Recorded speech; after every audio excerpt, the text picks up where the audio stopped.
Est-ce que vous pouvez me citer une personne qui vient des quartiers et qui, d'après vous, a bien réussi? Non, pas vraiment, même pas. Personne? Personne. Oh là là, il y en a plein. Genre qui?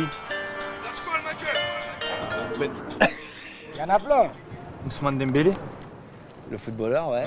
Jamel Debbouze. Pascal le grand frère. Pascal le grand frère? Ouais. Bon, moi je vais citer Ayam parce que c'est un groupe que j'aime beaucoup, Kerry James. Mbappé.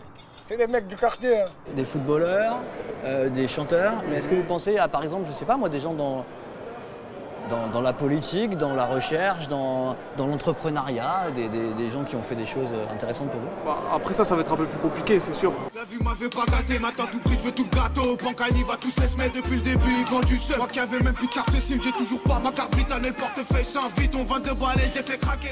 Des réussites qui viennent de quartier, il y en a évidemment plein. Je vais citer juste quelques exemples.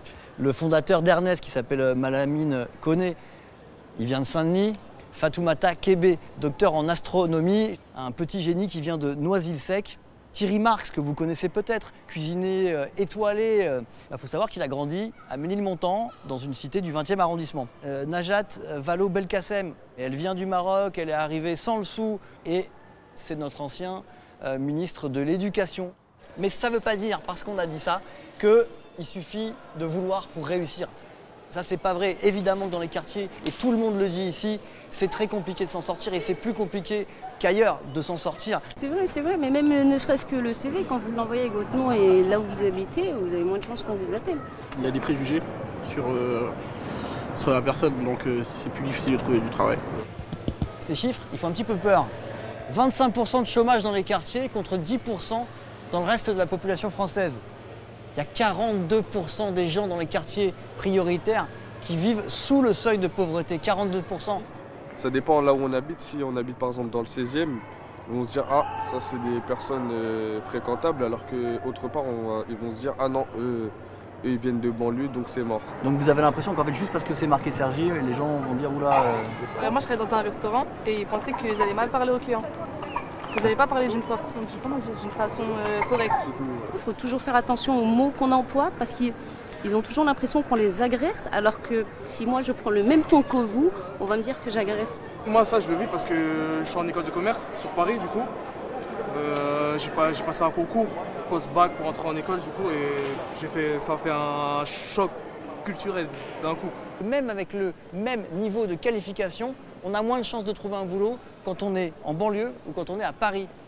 Et par exemple, si vous êtes Bac+2, vous avez 3 fois moins de chances de trouver un boulot si vous habitez ici.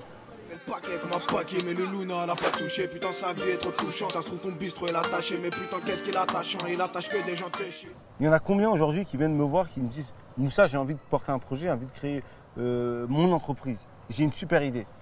Par contre, je ne sais pas comment faire. Par contre, je n'ai pas forcément les réseaux, personne pour m'accompagner.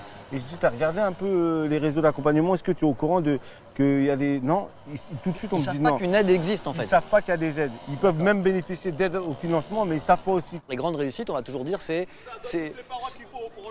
Benzema, c'est Jamel Debbouze, c'est que des gens qui sont dans l'art, le rap ou dans le foot. Donc on a un problème énorme. Si on n'arrive pas à proposer d'autres modèles de réussite dans ces quartiers-là, c'est que parfois peut-être que nos jeunes, les générations qui vont arriver derrière, ils n'auront pas forcément un espoir de pouvoir se dire que moi je suis dans un pays où je peux avoir les mêmes chances de réussite que les autres. J'oublie pas le seul associé, 420 mon ascension. Ben des rentrants, rien que ça péquette, ça veut le pactole, ça veut des briques, bah ça va. Je suis un idéaliste, mais la réussite c'est pas forcément l'argent ou les grandes études. Pour moi ça va être une vie simple au bord de la mer, pour d'autres ça peut être cultiver ces pommes de terre, je sais pas, dans la campagne. Je pense que c'est subjectif la réussite. Jouer au foot sur le terrain, j'étais futé. Dans le rap, beaucoup de futistes, la squad tire. Bon, vous l'avez compris, l'instant détox, c'est ma façon de lutter contre les intox, les fake news, les fausses informations qui circulent sur Internet. Alors, si ça vous plaît, abonnez-vous à ma chaîne, ça doit être à peu près par là. Et puis sinon, regardez la prochaine vidéo de l'instant détox qui doit s'afficher à peu près ici.